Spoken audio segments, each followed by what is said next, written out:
So, this week we are going to be talking about taglines. We're specifically talking about hooks, because in order to understand how to write a good blurb, a good tagline, logline, slugline, or the other kind of line that I'm forgetting right now, in order to write a good one of those, you need to understand what a hook is and how to use it. And we talk about hooks in writing in general. People are talking about the hook in your first sentence or so in order to get readers to continue reading, and this is part of that too. So these are things that you're going to be using the beginnings of chapters, the ends of chapters, and other such time periods in addition to your copywriting.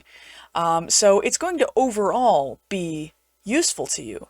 So I'm not going to drag out the intro too much. Let's just kind of get into it, and I will show you what I mean. So, we're going to first start by defining what a hook is. And I don't mean the captain thereof. Alright? As excellent as that is, I don't mean captain. A hook is a piece of marketing copy, which is a kind of writing. Usually short. It's usually like a sentence that makes somebody want to know more about the product, want to keep reading, or what have you. But that is the basic definition of a hook, is a short piece of writing that makes somebody want to continue engaging with this content. They are used in video production too. If you've ever seen those titles like 10 Things You Didn't Know About Elijah Wood, that's a hook, because it's like, what didn't I know about Elijah Wood? I like Elijah Wood, and then you click through. That is just an example. I don't really care that much about knowing a great deal about Elijah Wood, but it's the first thing that came to my brain because apparently The Hobbits is in my head. So, a hook is, as I said, a tagline, a slogan, a jingle. So, ba-da-da-da-da. People recognize that. That is a kind of hook. It will be associated with a very specific brand. And yeah, it isn't just clickbait. It's more than clickbait, because clickbait is a specific kind of writing, and it's really just cringe. Everybody hates it. So don't use clickbait, but yes and no. Hooks often ask a question, or whether explicitly or implicitly, that means it may have a question mark at the end or may not, but the reader, the viewer, the person engaging with this hook is going to want to know more based on that engagement. For nonfiction, a hook can be a proposal. Oh, the cat is gone. Alas, he's taken his blessing and left his fur. It may be answering a need. So we're going to be in the blurb section in 2 weeks. We're going to be talking about The Life-Changing Magic of Tidying Up by Marie Kondo. And she talks about answering a need. She identifies the need in the blurb and then answers it. And that is a hook of a kind. And there are definitely plenty of different kinds of hooks for different flavors of writing. Copywriting uses some. But they all serve the same function as any kind of hook. Also, hooks can be an image. So the Nike swoosh, just do it. All of those things are hooks in the definition of marketing. So now that I have exhaustively defined what a hook is in marketing terms, we're going to look at how authors use them. So, places that authors are going to use hooks in their writing: query letters, blurbs, taglines, loglines. My cat is destroying things. Ugh, stop it. Yeah, I know. Sorry about that. A YouTube video is going to get real interesting at that moment. Taglines, loglines, the first chapter, the end of a chapter to keep somebody reading through, the end of a book in a series, and all of your marketing materials. They don't necessarily have to be extremely complicated, and it looks like you're going to use them in a lot of places, and the answer to that is yes, you are, in fact, going to be using them in a lot of places. The good news is, a lot of the ones that are going to be inside your book are going to be instinctive, so you should be aware of what they are, but you don't need to spend a bunch of time agonizing and adding marketing copy to your books that isn't there. And you don't want to add too much because you will piss off readers. We're not looking to clickbait our readers, like Tanya said. Oh, he's doing it again. Cat, cease this at once. Ugh. He leaves my lap and chooses violence, of course. So, some examples of hooks. You heard me do it at the beginning, the dee dee dee dee dee. That's the McDonald's jingle. Everybody recognizes it as their thing, and if you hear it, you think McDonald's. Just do it, Nike. When The Matrix, those of us who are old enough to remember it, when The Matrix was getting ready to come out, what is The Matrix was everywhere. That was their marketing. They didn't tell you anything about the movie. They just asked, what is The Matrix? And it was the question, like, okay, what is The Matrix? And it kept people hooked and guessing, and when we finally learned what The Matrix was, it was a really good movie, at least in my opinion. I enjoyed The Matrix. The subsequent movies I enjoyed less, but the original. Jingles and symbols and such, yes, it is branding, but branding, hooks are branding. Branding is not just hooks. So hooks are a part of branding. They can be. So they're all kind of interwoven and tied, and in order to pull them all apart, I would need to do an entirely separate thing about marketing in general, and not all of that would be particularly useful to authors. I'm not expecting you to come up with a jingle for yourself. Most authors do not have such a thing. However, a lot of authors do have an author, what they call, like a tagline for yourself, you know, what's his name? The Painter of Light. I'm sure you've heard that name if you're in the New England area. That is his tagline. But right now, I don't want to get too deep into that because there's a lot here about different kinds of hooks, and we're going to get more specific as we go on. There are, as you can see, 2 written hooks that were used on some books. Clive Cussler, if you don't know him, he is one of the top, I believe, suspense kind of spy novel writers out there. So, husband and wife treasure hunting team Sam and Remy Fargo are back in a brand new thrilling adventure to find an ancient scroll which carries a deadly curse. That right there is a hook. It's also part of the blurb for the Oracle. Then moving on to Jim Butcher for Stormfront. Again, this is pulled off of his Amazon store. So when the Chicago Police Department bring him in to consult on a double homicide committed with black magic, Harry's seeing dollar signs. But where there's black magic, there's a black mage behind it. And now the mage knows Harry's name. Again, this is a hook. Those are taglines for books that were used. We're going to be exploring taglines in more detail next week, but these are hooks. So, further, there are several types of hooks. Now, I recently, in preparation for this video, read the novel, not the novel, my goodness, brain, do the job, read the book Blurbs Unleashed, Advanced Publishing and Marketing Strategies by Robert J. Ryan. It is, from all accounts I could find, the top-rated book blurb book on Amazon for authors who are studying how to do that. So, he identifies 7 different types of hooks in there, while also acknowledging that there are many more than this. You have the open loop, the fact, the statement, the say what, with 3 E's explicitly, the poetic hook, contrast hooks, and the direct question. That is the 7 types of hooks that authors are likely to use according to Robert J. Ryan, which are going to be the ones we discuss for the most part today. Getting into the types of hooks, we're going to go through each of these individually, and he has examples of all of them. This is pulled out of his book more or less with some paraphrasing by me. If you would like to know more, buy the book. It is excellent. You will not regret it. It's also not very expensive. And it contains a whole lot more than just this. So definitely give it a look. So the open loop. An example of the open loop is sometimes dead is better. This is by Stephen King. It's Pet Sematari's tagline. It is a hook. This type of hook poses a question, whether it's direct or indirect. Again, remember, the whole point of a hook is to kind of make readers engage. They'll ask questions about this.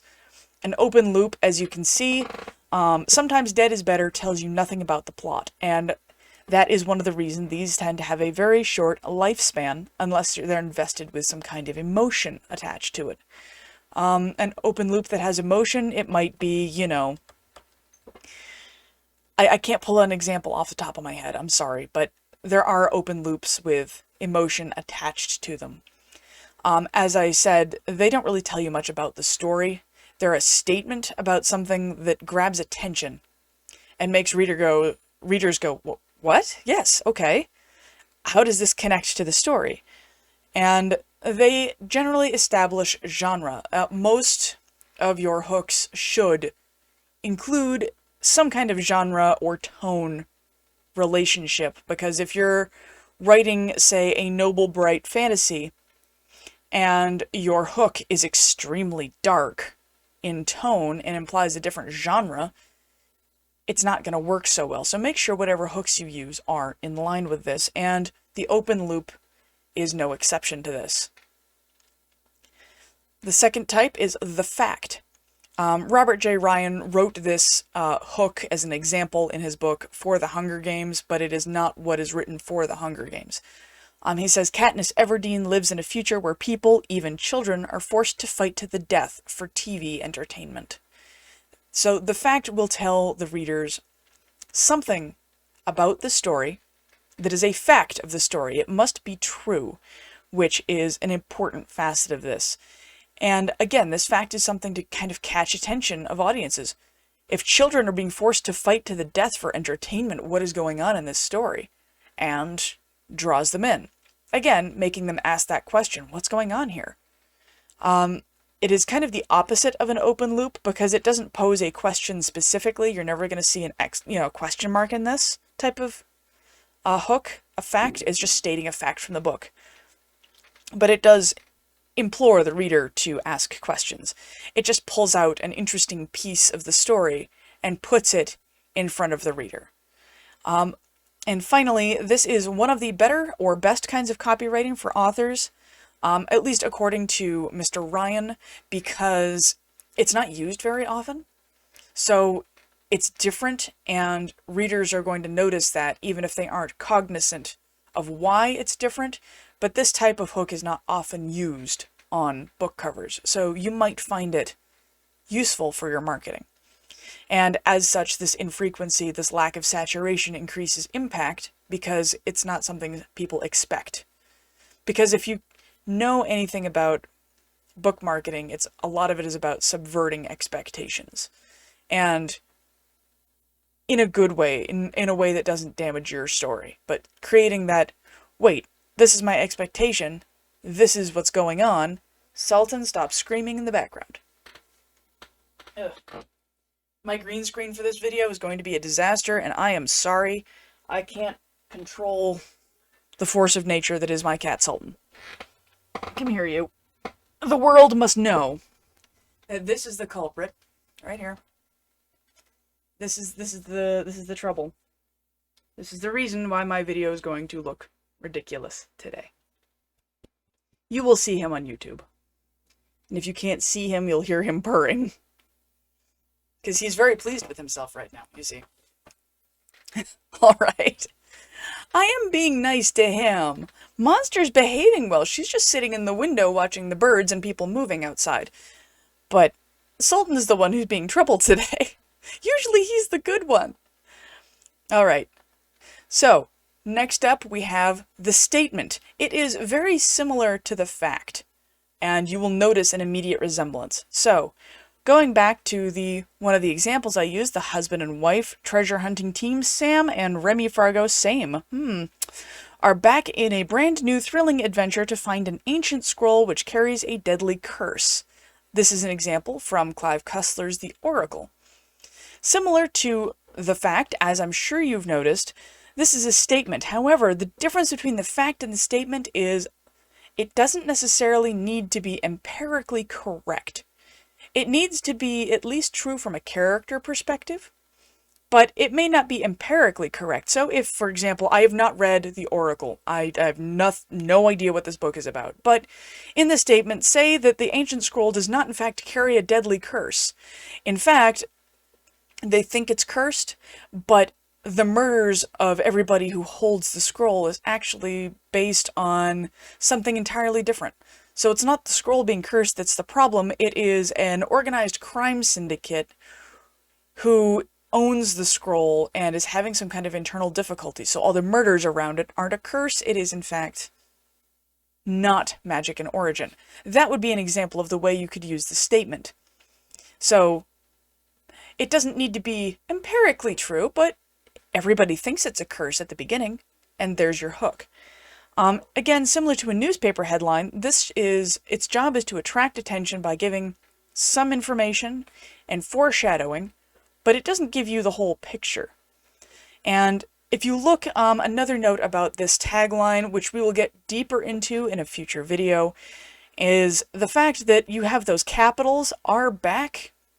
The reason why this was done, and the reason why it is a good thing to do for this book, is because it was a book in a series, and the series hadn't had a book come out in quite some time. So the "are back" is a signal to readers of the series that, oh, this is a new book in that series, and get them excited about the fact that there's a new book in a series they've been enjoying. So that is something to be aware of. Capitalizations like this are important in copywriting. While I would frown at you for using them in any kind of novel, they can be really effective in copywriting, which is why you see it so frequently. Copywriting has different rules. So, the third one is say what with exactly that many A's. I was dead when they offered me the mission. I accepted it anyway. This was written by Robert J. Ryan for a non-existent story. But this kind of harnesses some neurochemistry in humans, so it causes a little bit of cognitive dissonance, which triggers fight or flight just a little bit to make people go, what? It's enough to cause a double take. For example, I was dead when they offered me the mission, but this is first person. How does this work? I accepted it anyway. How do I accept it if I'm dead? I have to figure that out. I'm going to flip the book over and read the rest, or I'm going to read the rest of this blurb because that's weird. How does that work? I'm about to have more cat trouble, I think. We'll see. He's behind the screen right now. The spelling of Pet Cemetery with the S, it did something similar because he intentionally misspelled cemetery. The reason that Stephen King misspelled cemetery in his book title is because there's a sign that says Pet Cemetery written by a child, and it is misspelled in the book, which is very important. So something like that. It's enough of a cognitive dissonance to make somebody kind of, huh? Yeah, so definitely, so to answer a question that you can't see in the chat, Lead, you are entirely correct that some of these things that we do innately are actually hooks. They make people go, what?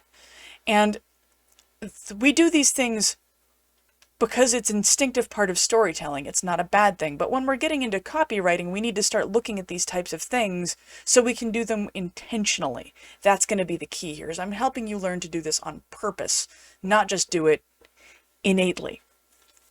Finally, with the say what, this is extremely important, and I should have bolded it. Do not use this technique to create a bait and switch, that is clickbait. So remember when we mentioned clickbait before, this is how clickbait happens. You make people go, wait, what?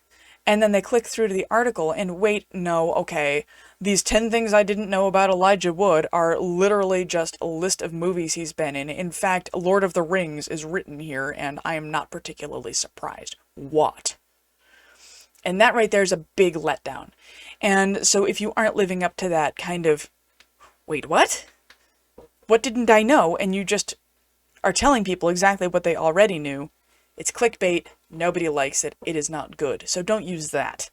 And it'll turn people off. Like, long term, you're going to lose readers and lose engagement if you get to know that. That's one of the reasons why BuzzFeed and College Humor are kind of not doing so well, because they did a lot of the clickbait type of stuff and weren't following through with good quality content after the clickbaity title. And that's why those things have been pejoratively called clickbait, because it's an interesting eye-grabbing title or an interesting eye-grabbing hook, but there's no follow-through. And so all you do is set up viewers and readers and so on for disappointment. Next, we have the poetic hook. The example for this came from the Alien vs. Predator movie, Whoever Wins, We Lose. This type of hook requires you to understand poetry and poetic forms. You will see poetic devices like iambic pentameter, rhyming, alliteration, and so on in these types of hooks. If you don't understand them, you're going to come across as real cheesy, and it's not going to be good. So make sure that if you're doing that, you do it on purpose. You will come across also as childish if you don't do it effectively. And then you have to have, like, there has to be a balance, and poetry has to have rhyme and meter similar to music in a way. It's a little different than prose, and if you don't understand it, do not experiment with hooks you plan on showing the public. If you would like to use poetic hooks and it really sits with you, like for example, let's take a look at whoever wins, we lose. Well, we have alliteration, W, whoever wins, we lose. You have win versus lose, which we're going to cover on the next one. It's a contrast hook as well. You have a balance. There's two words on either side of the ellipsis there. And it is whoever wins, we lose. There's meter there too, even with the ellipsis. So you're going to, it's more complicated than it looks on its face. If it's something you really like and want to dig into, poetic hooks work really well for things like Lord of the Rings, you know, one ring to rule them all, one ring to bind them. Like all of this, you know, one ring to find them. I'm sorry, I know, I've just angered all the Tolkien fans. One ring to rule them all, one ring to find them, one ring to bring them all, and in the darkness bind them. I know, I'm sorry. But that right there is a hook, and it is poetic. It is done in the poetic form, and it's done beautifully. It's wonderful poetry. Tolkien did that a lot. The Far Over the Misty Mountains, that song that you read in The Hobbit, he has so much poetry in those books, and it's excellent. And they're hooky because they are kind of telling you little bits about the story and the lore without telling you everything. And one ring to rule them all is the hook for Lord of the Rings. Let's just call it what it is. So I'm definitely going to mention that because high fantasy loves these kinds of things. Poetic hooks work really well with high fantasy because it evokes that Tolkien-esque sort of feel, and that mists of time and the storyteller around the fire kind of feel, which is excellent for that genre. So, just a note. Next we have the contrast hook. All for one, one for all. I am quoting, of course, Alexander Dumas here from The Three Musketeers. That is their cry. Again, this is done very well for most kinds of fiction, but it resembles the poetic hook in a lot of ways because it uses linguistic kind of higher writing, I guess. I don't know how to say it. More formal, I guess, in some ways. At least this particular one, you can do it in a non-formal manner. But it does rely on the contrast. We have all for one and one for all. They're two kind of opposites in a way, but at the same time they balance. So this kind of hook, it really works well in most literature. It is considered to be timeless because you'll find these kind of contrast statements, you know, all the way back through Shakespeare. To be or not to be, that is the question. Whether 'tis nobler in the mind to suffer the slings and arrows of outrageous fortune, or to die. Or to sleep perchance, and so on. Hamlet, that big soliloquy he has. That right there is an example of contrast hook. And yes, formal poetic register of language, thank you. Yeah, it's less conversational. Contrast hooks typically are a little bit more formal in a way. Much like other things we've talked about here, you need to keep the poetic principles in mind to some extent. Be careful with it, and you need to make sure it lives up to the rest of the story. Otherwise, it will feel clickbaity. And clickbait is the worst possible thing we can do with a hook, is be clickbaity. I'd rather have one not land than be clickbait. And finally, the contrast hook does employ elements of the say what to create a cognitive dissonance to grab attention. All for one, one for all. We have that dichotomy. To be or not to be. There's that dichotomy. It also makes people kind of say what. As you may have noticed, a lot of these hooks are deeply interrelated. And that isn't a mistake, because a lot of the techniques and a lot of the way the mind works is the way the mind works. But all of these different flavors do have slightly different effectiveness, and different genres will find different types of hooks more or less effective in that genre. Contemporary urban fantasy, I probably wouldn't use a super poetic hook for urban fantasy because people who read it aren't normally looking for that tone. And hooks, if nothing else, one of the important factors is they need to be consistent with the tone you're looking for and consistent with your genre. So that is one of the reasons why I wouldn't necessarily use it. Then we have the direct question. Could you murder your wife to save your daughter? This is from Her Last Tomorrow by Adam Croft. Again, I'm not familiar with this, but it is an example that was used by the writer of the book from which I am pulling these examples. It's pretty frequent. I see it a lot in thrillers. It resembles the open loop, but doesn't imply a question and instead directly asks it. An open loop typically implies the question, whether the direct question just question mark, that's asking one. As you can see, it doesn't tell you a lot about the story. Could you murder your wife to save your daughter? Well, we can tell it's a thriller. The tone is pretty dark. This is not going to be a happy, fluffy fantasy novel, probably. It could be a really dark fantasy. It could be a really dark sci-fi, but by the way this is written, I am going to guess this is a contemporary psychological thriller. It could be something like that. Again, I have not read the book. I don't know anything about it, but that's my guess based on that copywriting. Much like the other pieces here, you're going to see shades of other hooks and so on, but it does require a question mark at the end. You are asking a specific question and inviting the reader to read more to answer this question. That is extremely important and in this type of hook. Now, again, these hooks are mix and match. You're going to be using all of them at various different times and various different pieces of writing, and the most effective way to write a blurb is to layer these hooks in. Mr. Ryan, the author, calls it creating a net versus using a hook. And that is something that is in the book, and we will get to that when we talk about book blurbs in more detail in the future. Now we're going to get into what hooks are not. And this is also part of what marketing is not. Hooks are not just throwaway.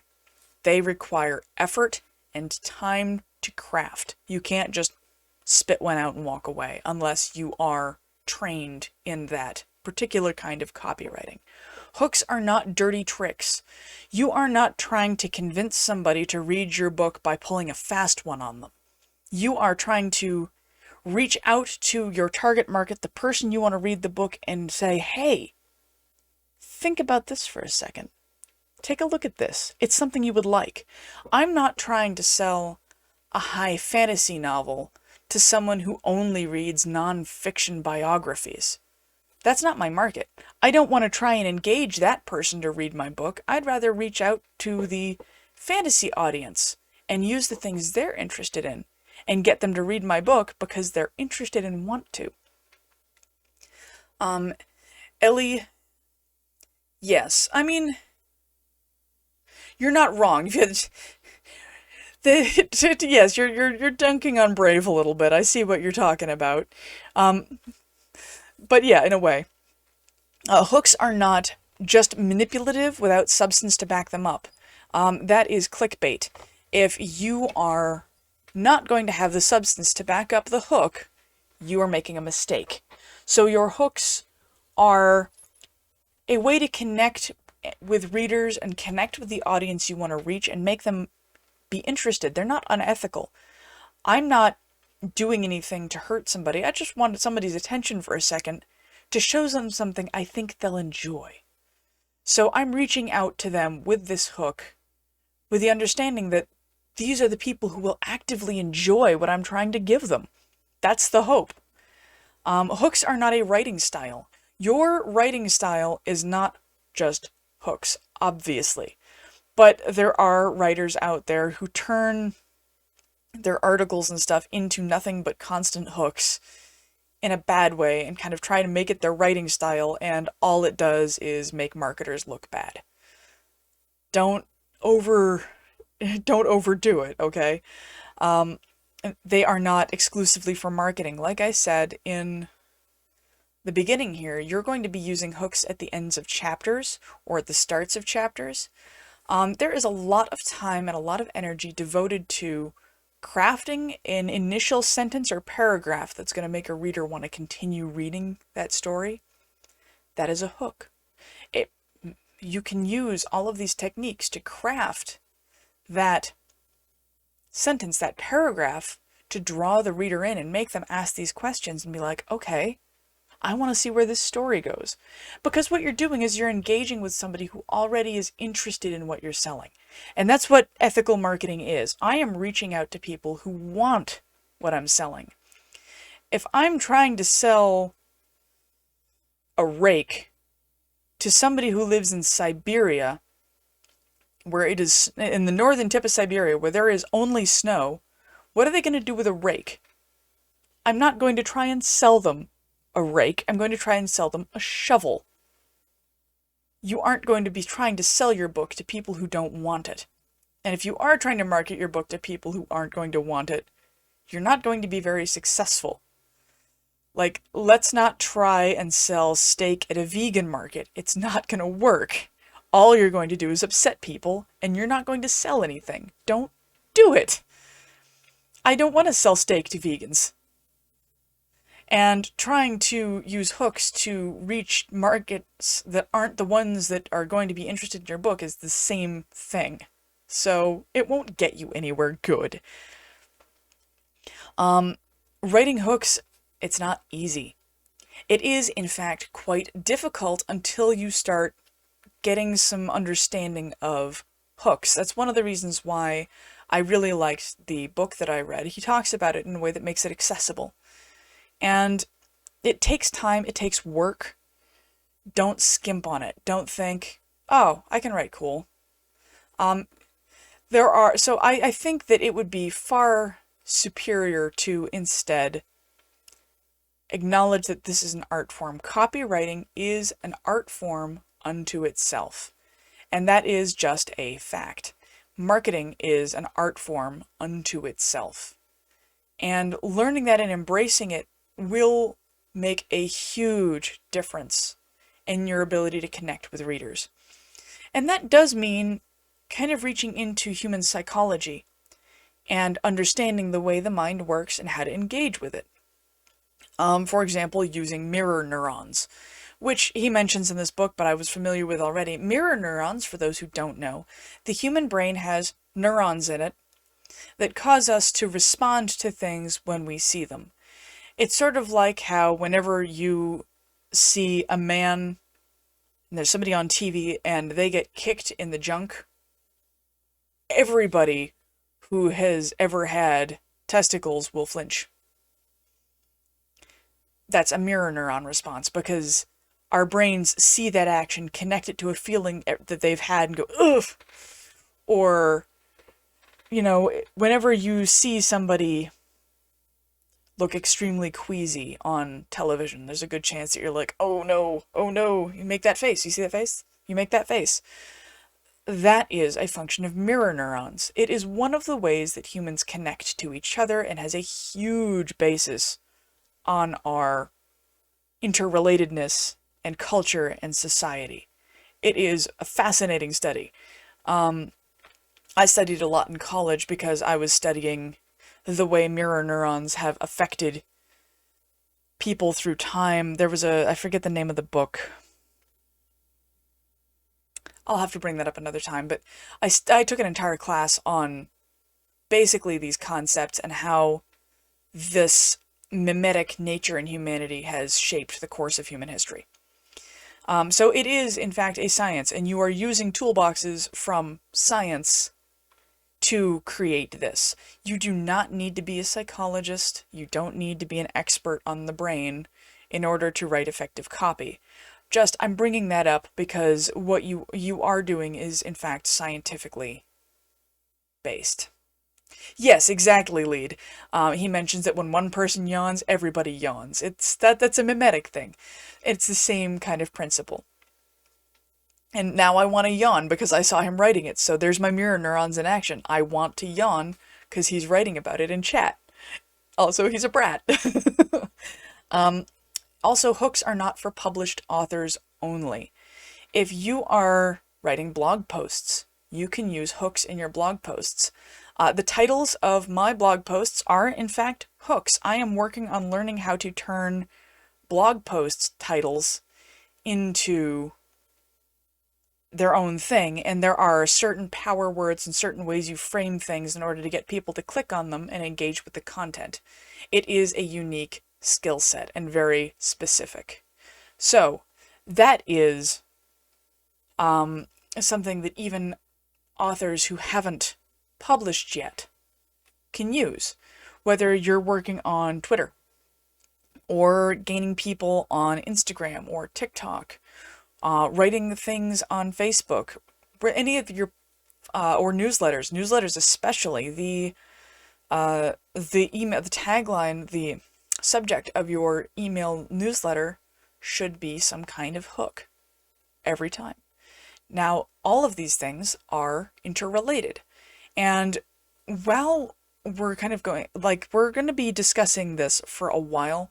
I have one more slide here, but we're going to be discussing hooks for quite some time in context of this, learning how to make taglines, learning how to do blurb posts and so on, like the blurbs, and it also ties into other kinds of marketing. So understanding this concept is very important. And again, I only advise using these ethically. Don't promise something you're not delivering. Don't try and attract people who wouldn't want to be attracted to this. You're going to be honest, but at the same time, we are going to be reaching into the human mind and saying, hi, I have something you want. Let me tell you, let me show you that you want this. Because sometimes it's about connecting with, particularly in nonfiction and self-help, you might be offering somebody an answer to a question they haven't thought to ask yet, but when they ask it, they're like, oh, you're right. I do have that need that needs filling. If you're doing it ethically, for example, I have found it a lot in ADHD, TikTok and ADHD magazines and stuff, where I will stumble across something like an organization technique or some kind of method of doing to-do lists or what have you that addresses a problem that I was like, I didn't realize that this thinking didn't work that way. I didn't realize that I didn't realize that I was struggling with this as much as I actually am. And now I have a solution to this, and it's legitimate. It isn't fake. They're not giving me a problem I didn't already have. I already had this problem, but I hadn't quite framed it in that way in my head. And now I have a solution. Now, the solution may not be to buy something. It might just be a new method of writing a to-do list that gives me better prioritization ability. Something like that. So it doesn't necessarily have to be a sale. But in nonfiction, you are identifying a need and then filling it. Right, I didn't realize rodents are quite so hot. Now I have a problem. See, now you're not creating solutions, lead, you're creating problems. Finally, the overview of all of this. As I said, all of these different kinds of hooks can be intermixed and used in different places to create different effects. The end of a chapter, you're going to want your reader to continue reading the book. So the end of a chapter, whether it is the last line or not, has a lot of the time some kind of hook. A lot of authors ascribe to the method, and I do it myself, where most of their chapters in their books end on miniature little cliffhangers. Like miniature little moments of, uh-oh. And that will keep the reader reading to the next part of the story. So that is, by definition, the way we've been talking about this, those are hooks. The opening sentence of the next chapter is going to fulfill the promise made by the last sentence of the chapter before. So you are setting something up, you are creating this premise of uh-oh, and then you're fulfilling that uh-oh in the next segment.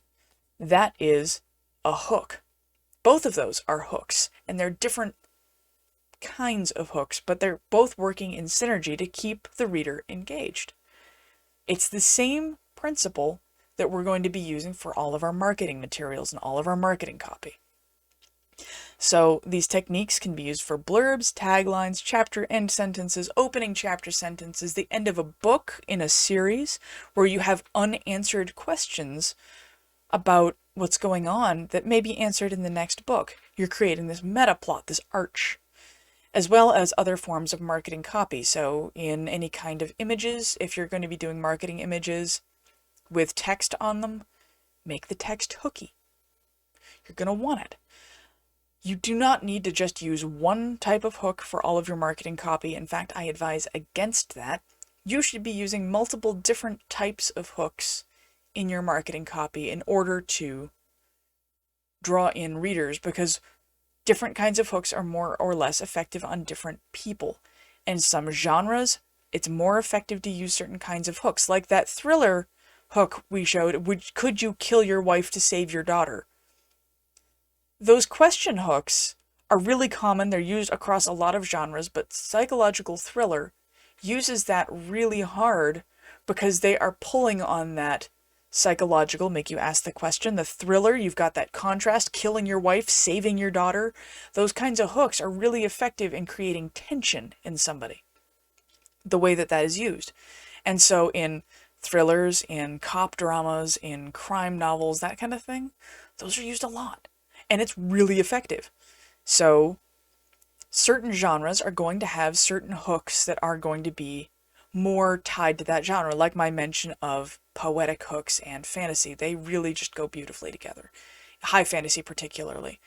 So you're going to find that some of these are going to be more or less used in your genre, which means you're going to want to research comparable titles in your genre and look at their blurbs, their taglines, their marketing materials, and look at the hooks that the best sellers in your genre. So you're looking for the top dogs in your genre. Those best sellers, how are they doing it? You do not need, and probably shouldn't necessarily do the exact identical thing they're doing, because then you're going to be at risk for losing your own unique voice. But look at what they're doing and draw from it and be like, all of these top fantasy authors are using the poetic hook. So if I write something poetic and a little bit contrasty, that's probably going to resonate with my target market. Because by analyzing these greats, you are looking at your target market and what these folks have shown and demonstrated works to attract the people you want to attract. So you are looking at, if I put down corn, oats, and, wood chips down to try and attract deer, I'm going to look at which pile attracted the most deer, and that's what I'm going to use to attract deer to my yard, if I wanted to attract deer to my yard, which I don't really, but if I did. It's that kind of experimentation. So you're looking at the successes and analyzing the successes and breaking those down. Finally, understanding hooks and how to use them is going to set you apart from a huge swath of other authors who have no idea how they work. It will make you stand out. And in an industry that is being inundated with people, there are thousands of books published every day. And some of these I use the term book very loosely to describe. There are a lot of folks putting out this content every single day. So standing out is difficult. And understanding marketing, hooks, how to use these things, is going to be one of the things that will make you stand out in the crowd, because it's going to help you reach your target market. And understanding that you need to reach your target market is extremely important. Yes, becoming a good hooker does require practice. I'm just going to let that pun hang there for a minute. But yes, it is going to require practice and effort, double entendre aside. But it is going to take time to put together how these are going to work for you. So I'm going to end the slideshow here because I don't have Any more slides?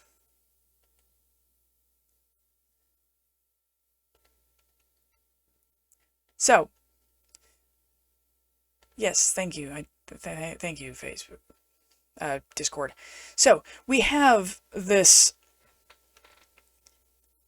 tool in our toolbox that is extremely important and extremely potent, and we should use it. Using marketing effectively is going to make you stand out versus the competition every single time. So, in our last 15 minutes here, since I've been talking a lot and this is really complicated stuff, does anybody have any questions about these? About anything I went over right now? Because I know this was dense. And I promise it will be clearer. Will I link to the book I'm talking about? Yes, I absolutely will. But if you would like to look it up, it is Book Blurbs Unleashed. If you want to put that into Amazon, let me grab you a link to that.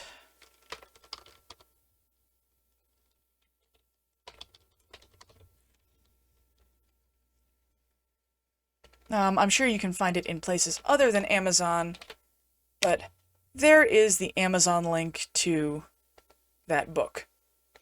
It is a really enjoyable book. I found it very helpful. There's a lot of content in there that I did not use for this particular class. We're going to be discussing it a little bit more in future classes, but I really liked the way he broke down hooks. And also, as a note, those are not the only kinds of hooks that exist. If you would like to understand other kinds of marketing hooks, you can find lists and descriptions of them all over the internet. Most of them are written for marketers, but you'll be able to parse it most likely. So definitely you can do some research online, learn more about hooks, but make sure you put marketing hooks with it, because otherwise you'll get some really weird results. Just putting that out there. Are there any other questions that folks would like me to go over? Okay, so do hooks have keywords? Yes and no. They don't have keywords like you would put in for your KDP keywords.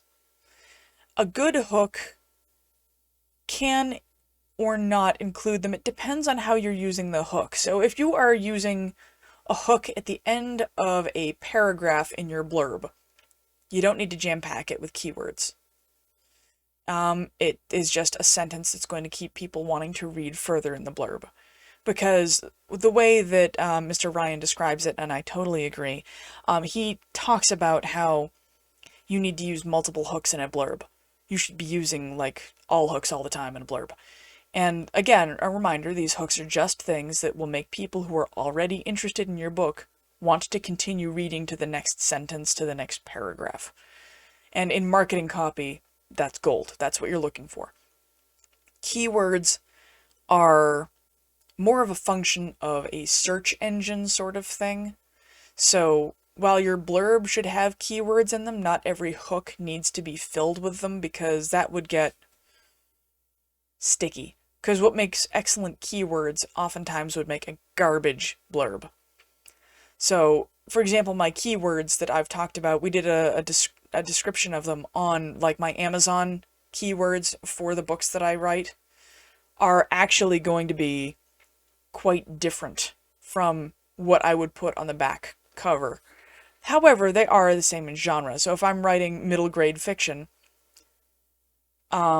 I would, middle grade fantasy, you wouldn't necessarily want to write middle grade fantasy in every sentence of your blurb. Or you might not even put middle grade fantasy in your tagline. In fact, you probably shouldn't. If your tagline is going to be, what did Bobby do this summer? Or Bobby's summer took a direction that she never could have anticipated. you aren't necessarily writing the keywords in that, but they should be. Again, it's like a lot of these things, there's a synergy between these things, and I hate that word because it's been taken over by businessese, but it is the correct term. These the keywords should work in together with your hooks in your blurb and your book description, but sometimes the keywords, it's more, you're going to be reflecting the keywords in so much as you are using the correct genre feel for this. Do they need to be in English? If you are going to be publishing a book that is going to be for English speakers, written in English, yes. But it should be whatever language you are producing your work in and whatever language you are putting your marketing in, use that one.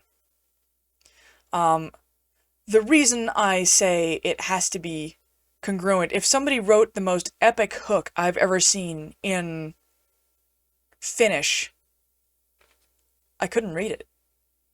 I'd have no idea what it meant. It wouldn't mean anything to me. Like, okay, cool, keep scrolling, because it doesn't draw my attention, because I don't read Finnish. I can't. So, it doesn't do it for me. You're very welcome, Brooklyn. So that is an important thing, because remember, the whole point of hooks, the whole point of marketing is you're trying to reach the people who are going to be reading and purchasing your product, and who want to read and purchase your product. Those are the people you're trying to reach. And we've talked before about creating a reader avatar or a buyer avatar, and that is creating a character, more or less, who has the elements of somebody you think would be someone who reads your books. So, for example, mine. If I am marketing to people for Fallen, it is an urban fantasy. I am looking for people who are probably, I'm going to go with my most likely, my reader's going to be 30, probably male, most likely white, because that is mostly who lives in Boston. It's going to be people who are familiar with Boston, maybe somebody who even lives there. It's going to be someone who likes Jim Butcher novels or enjoyed the TV show Supernatural and Bright. It's going to be somebody who's really into those kinds of fantasy feels and really enjoys that setting. It's going to be somebody who is not averse to LGBTQ things in their novel. They may, in fact, my character, my reader avatar may be LGBTQ themselves. And really excited. I'm going to be looking for someone who is, they may not be disabled, but they have somebody close to them who is. And I'm going to be looking for somebody who enjoys, who is at least comfortable with Christian themes in their books, because I'm writing about Christian angels and demons. So I don't want someone who is really, really, like, angry about Christianity, because that is not going to, they aren't going to enjoy it. So I don't want to market to them. I'm not marketing to Christians either, because they're going to be mad at me, but it's the same kind of people who liked the TV show Supernatural. If you can enjoy Supernatural's angels and demons, you'll like mine. So that kind of thing. I'm creating this individual that I'm marketing to. And by marketing to that specific individual, that very specific thing, I'm targeting the people who are going to want my book. And by targeting them, I'm going to catch everything around them. Mel, who is an expert marketer, her screen name in here is Melstress of the Dark, which is amazing. But she is an expert marketer, and she said she describes it like archery. When you are doing archery, if you shoot and just hit the outer ring, it looks like it's the biggest, but it is the lowest score. If you hit a bullseye and really just zero in on that exact spot, you are going to get the most points. It is the same basic philosophy in marketing. You really want to target a specific thing and hit that really well, and then you will succeed. Yep, Constantine, Touched by an Angel, yeah, sure. Let's see. So, Tanya, by targeting those specific people, you are actually targeting a larger pool than you think you are. So, say I've created an author avatar in my head who is male, 30, enjoys Bright, Supernatural, and the Dresden Files, and has a best friend who is a disabled war veteran. that's not the only person it'll connect with. That is just an individual that I've created in my brain. However, my novel will resonate with disabled people, LGBTQ people. It will resonate with people who enjoy fantasy in general. It will resonate with people who enjoy media that I haven't targeted because I'm not familiar with it, like Buffy maybe. So you are in fact targeting a larger pool in some ways. It's sort of like throwing a rock. The ripples are going to be much bigger than you think they are if you're really effective at your targeting. So I'm not saying you're going to cut out anybody. Yes, exactly, Tanya. So what you're doing is you're connecting with your ideal audience, and then it will resonate out from there, because people who aren't in the audience you think you're targeting, if I'm targeting a book, my novel, somebody who's just coming across it and is like, I kind of like angels. Maybe a Christian with an open mind, but I'm not marketing to Christians specifically, might read this and be like, I really enjoyed the way that the author used Christian theology in the story. But that's not the person I'm targeting, but that doesn't mean they might not enjoy the story. So that's kind of what it's actually the creation of the avatar is not limiting. What it's doing is it's just centering you on, this is the market I'm trying to target, but it is a much bigger and broader space than it feels like when you're creating it. Right, Watership Down fanfic readers. So yes, you are, and the also, Tanya, your target audience will recommend it to friends, but also there will be people who end up there because they're interested in elements of your story and are targeted by, like, say I put in a keyword of litfic, or sorry, not litfic.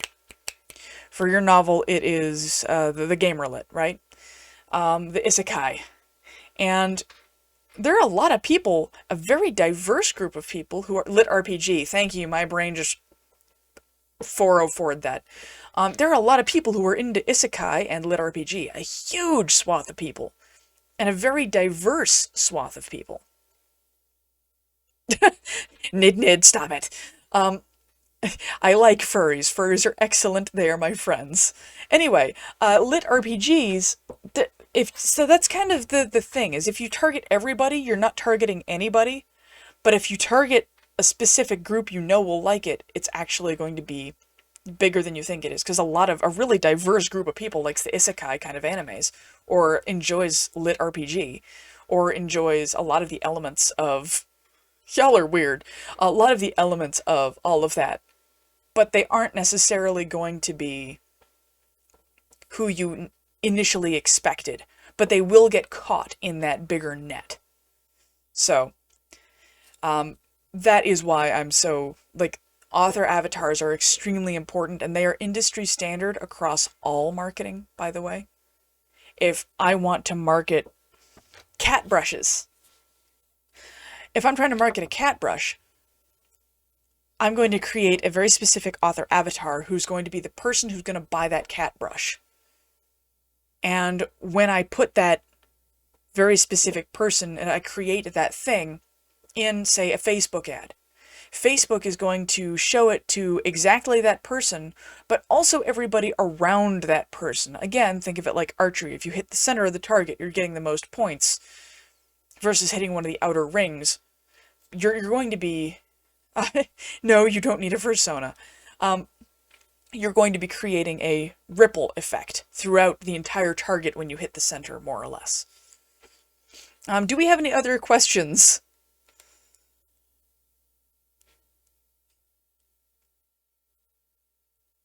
Right, exactly, Tanya. So Stephen King has a very specific person he's writing to. That avatar he's created in his head, he's writing to them. Personally. Specifically. And yet look how broad his books go. Look how many people in the world are avid Stephen King fans. And it feels, to all of them, individually, it feels like he's talking to them. And yet, they are not all of the characteristics of the avatar he's created in his head. Right, I'm not a huge Stephen King fan myself, but I can respect what he has accomplished, and I can respect his marketing acumen, as much as he may or may not like the fact that he has it, and I can respect what he's done, even if it's not my thing. There's a huge number of musicians that aren't my thing, but I respect them as artists. Yeah, perfect, Ellie. That is, but regardless of whether it's the result of a statistical study or the result of an author sitting down and thinking, like your author avatar, by the way, or your reader avatar, there's a good chance it may end up looking an awful lot like you, because most of us write the things we want to read, and that's okay. It doesn't need to not look like you. Your reader avatar can be very similar to yourself, and that's okay. If you're your own target market, have at it, go ham. And you know what you like, you know what you're into, you know all of those things. So if you're writing something that you really enjoy and want to use yourself as your avatar, there you go.